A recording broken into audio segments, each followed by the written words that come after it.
যদি আপনি অনেক ভালো ব্যায়াম করছেন কিন্তু পোস্ট আর প্রি ওয়ার্কআউট মিল নিচ্ছেন না, তো আপনি কখনোই আপনার বডিতে রেজাল্ট দেখতে পাবেন না।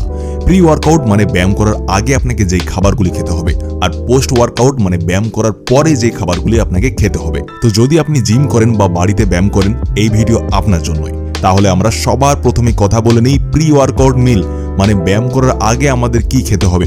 আমি আপনাকে কয়েকটা জিনিসের নাম বলবো, আপনি ওর মধ্যে থেকে যে কোনো দুটি জিনিস বা তিনটি খাবার আপনার প্রি ওয়ার্কআউট মিলে যোগ করে নেবেন আপনার সুবিধা অনুযায়ী। তো আমাদের যে সব থেকে প্রথম জিনিস আসে ওটি হলো কাঁচা ছোলা। কাঁচা ছোলায় পাবেন প্রোটিন, ক্যালসিয়ামের ভরপুর মাত্রা, তাই এটাকে আপনি ব্যায়াম করার আগে খুবই সহজে সেবন করতে পারবেন। বেশি নয়, 50 গ্রাম কাঁচা ছোলাকে ব্যায়াম করার আগে খেয়ে নেবেন। এবার আমাদের যে দ্বিতীয় জিনিসটি আছে ওটি হলো সবুজ মুগ ডাল। দেখুন, এটাও প্রোটিনের একটা খুব ভালো সোর্স, আর ফাইবারও আছে এতে। এটাকেও আপনি কাঁচা ছোলার মতো জলে ভিজিয়ে সহজেই খেতে পারবেন। এবার আমাদের যে তৃতীয় জিনিস আছে ওটি হলো খেজুর। খেজুরকে যদি আপনি ওয়ার্কআউট করার আগে খান, বেশি নয় 5 থেকে 6টি যদি খেয়ে নেন, তো আপনি ব্যায়াম করার 30 মিনিট অবধি কোনো ক্লান্তি লাগবে না আপনাকে, কেননা এটা একটা শুকনো ডায়েট হয় আর যেটাকে আপনি সহজে কিনে রাখতে পারবেন। আর আপনি ব্যায়াম করার আগে 6 থেকে 7টি খেজুর খেতে পারেন। এবার আমাদের যে চতুর্থ জিনিসটি আছে এটা একটু দেশি খাবার, কিন্তু এটাকে ব্যবহার করা খুবই সহজ আর উপকারিতাও অনেক। আর ওই জিনিসটি হলো ছোলা দিয়ে তৈরি ছাতু। দেখুন, ছাতুতে ভরপুর মাত্রায় প্রোটিন, ফাইবার, ক্যালসিয়াম, ম্যাগনেসিয়াম আরও কয়েক ধরনের পুষ্টিগুণ খুব সহজে পেয়ে যাবেন আপনি। ছাতু পাউডারের আকারে হয়, এই জন্য আপনি সহজেই ঘুলে খেতে পারবেন। যদি ছাতুকে ব্যায়াম করার আগের মিলে অ্যাড করতে চান তাহলে সহজেই অ্যাড করতে পারেন, আর এর 50 থেকে 100 গ্রাম জলে ঘুলে আপনি পান করতে পারেন।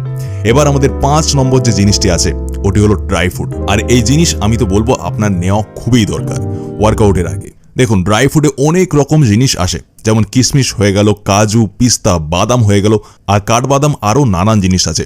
তো আপনি এই সব জিনিসের যে কোনো 2 থেকে 3টি জিনিসকে আপনার প্রি ওয়ার্কআউট মিলে অবশ্যই যোগ করবেন। এবার আমাদের যে 6 নম্বর জিনিসটি আসে ওটি হলো সেদ্ধ করা আলু বা সেদ্ধ করা লাল আলু। দেখুন, সেদ্ধ করা আলুতে পাবেন ভিটামিন, মিনারেলস, পটাশিয়াম, অনেক রকম পুষ্টিগুণ পেয়ে যাবেন। এটা আপনার ব্যায়াম করার সময় এনার্জিকে বুস্ট করায় অনেক সাহায্য করে। এজন্য বেশি নয়, 2টি সেদ্ধ করা আলুকে ব্যায়াম করার আগে অবশ্যই খাবেন। আর যদি আপনি আলুর জায়গায় লাল আলুকে অ্যাড করতে পারেন তাহলে এটা আপনার জন্য আরও বেশি প্রফিটেবল হবে। এবার আমাদের 7 নম্বর যে জিনিসটা আছে ওটি হলো রুটির সাথে পিনাট বাটার। দেখুন, এটাও একটা দুর্দান্ত প্রি ওয়ার্কআউট মিল। আপনি ব্যায়াম করার আগে যদি 2 থেকে 3টি রুটির সাথে 1 থেকে 2 চামচ পিনাট বাটারকে মিশিয়ে খেতে পারেন তাহলে আপনি ব্যায়াম করার সময় দারুণ এনার্জি পাবেন আপনার বডিতে। এবার আমাদের 8 নম্বর জিনিস যেটা আসে ওটি হলো বয়েল এগ। দেখুন, সেদ্ধ ডিম প্রোটিনের একটা দারুণ সোর্স, এই জন্য বেশি নয়, কমসে কম 2টি ডিমকে ব্যায়াম করার আগে অবশ্যই খাবেন। তো আমি এই 8টি প্রি ওয়ার্কআউট মিলের ব্যাপারে বললাম, আপনি এর মধ্যে থেকে যে কোনো 2টি বা 3টিকে আপনার প্রি ওয়ার্কআউট মিলে যোগ করতে পারেন। আর আপনাকে এখানে আরেকটা কথা জেনে নেওয়া অনেক জরুরি যে আপনি প্রি ওয়ার্কআউট মিল ওয়ার্কআউটের থেকে কত আগে খাবেন। তো দেখুন, আপনি চেষ্টা করুন ওয়ার্কআউটের থেকে 1 থেকে 1.5 ঘন্টা আগেই প্রি ওয়ার্কআউট মিল নিয়ে নেওয়ার। এমন বলছি কারণ আপনি যে খাবার খান ওটা যতক্ষণ না হজম হবে ততক্ষণ ওর থেকে আপনি এনার্জি পাবেন না। আর যদি আপনি ওয়ার্কআউটের থেকে 1 থেকে 1.5 ঘন্টা আগেই মিলকে খেয়ে নেন তো এই জিনিস হজম হয়ে যাবে আপনার পেটে, আর আপনি ব্যায়াম করার সময় এনার্জি পেতে থাকবেন। তো এবার কথা বলি আমাদের পোস্ট ওয়ার্কআউট মিল মানে ব্যায়াম করার পরে আপনি কি খাবেন। তো দেখুন, প্রথমে আপনাকে এটা বুঝতে হবে যে ব্যায়াম করার পর আপনার বডির সব থেকে কোন জিনিসের নিড হয়। ব্যায়াম করার পর আপনার বডির সব থেকে দরকার হয় প্রোটিন।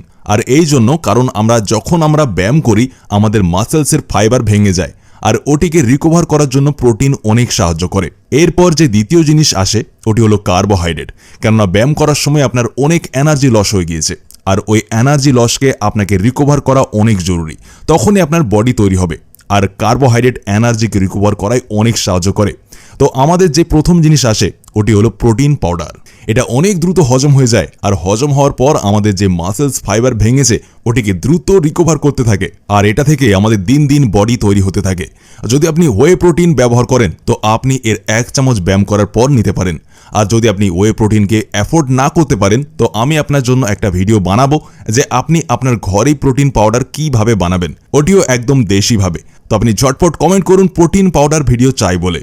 আর যারা অলরেডি প্রোটিন পাউডার নিচ্ছেন ব্যায়াম করার পর, কখনোই প্রোটিন পাউডারকে দুধের সাথে ব্যবহার করবেন না, শুধুমাত্র জলের সাথেই ব্যবহার করবেন।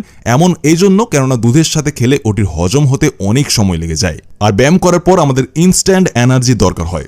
এই জন্য আপনি চেষ্টা করুন আপনি ওয়ে প্রোটিন বা দেশি প্রোটিন আপনি যেটাই ব্যবহার করেন ওটিকে জলের সাথে নেবেন। এবার আমাদের যে দ্বিতীয় জিনিস আসে ওটি হলো কলা আর দুধ। দেখুন, এটাকে অনেক ভালো পোস্ট ওয়ার্কআউট মিল মানা হয়। আপনি ব্যায়াম করার পর 3 থেকে 4টি কলার সাথে অর্ধেক লিটার দুধকে পান করতে পারেন। কিন্তু আপনাকে একটা কথার খেয়াল রাখতে হবে যে বাজারে যে বড় আকারের কলা পাওয়া যায় ওগুলিকে আপনি নেবেন না, ছোট আকারের যে কলা হয় ওগুলিকে আপনি নেবেন, কেননা ছোট কলায় এনার্জির মাত্রা অনেক বেশি হয়। এবার আমাদের যে তৃতীয় জিনিস আসে ওটি হলো সেদ্ধ ডিম, যেটা আমাদের প্রি ওয়ার্কআউট মিলেও ছিল। আপনি ওয়ার্কআউটের পর 2 থেকে 3টি সেদ্ধ ডিমকে খেতে পারেন। এটা আপনার মাসেলস টিস্যুকে রিকভার করায় অনেক বেশি সাহায্য করে। এবার আমাদের চতুর্থ জিনিস যেটা আসে ওটা হলো ওটস। আপনি এটাকেও ওয়ার্কআউটের পরে নিতে পারেন। নেক্সট আমি আপনাকে একটা কথা বলে দিই যে আপনাকে পোস্ট ওয়ার্কআউট মিলে আপনাকে বেশি কিছু নিতে হবে না। ব্যাস আপনাকে এটা করতে হবে যে যদি আপনি সকালে ব্যায়াম করেন তো আপনাকে পোস্ট ওয়ার্কআউটে আপনার ব্রেকফাস্টকে অ্যাড করে দেবেন। আপনার ব্রেকফাস্টে এমন জিনিসকে খাবেন যেটাই হাই প্রোটিন হয়, হাই কার্বোহাইড্রেট হয়, যেমন সয়াবিন হয়ে গেল, পনির হয়ে গেল। যদি আপনি রুটি খান তাহলে রুটির সাথে ঘিকেও নিতে পারেন। এটাও আপনার মাসেলসকে বানানোয় অনেক বেশি সাহায্য করবে। আর যদি আপনি সন্ধ্যায় ব্যায়াম করেন তো আপনি এই সব জিনিসকে যেগুলো বললাম অ্যাড করতে পারেন আপনার পোস্ট ওয়ার্কআউট মিলে। না হলে আপনারা একদম ডিনারেই অ্যাড করতে পারেন, কিন্তু খেয়াল রাখবেন যে আপনার ডিনারে হাই প্রোটিন হাই কার্বোহাইড্রেট নিতে হবে আপনাকে। তো এগুলি হয়ে গেল ব্যায়াম করার আগে কি খাবেন ও ব্যায়াম করার পরে কি খাবেন সেটা নিয়ে। আর আমি খুবই তাড়াতাড়ি ফুল ডে ডায়েট প্ল্যানের উপরেও একটা ভিডিও নিয়ে আসবো।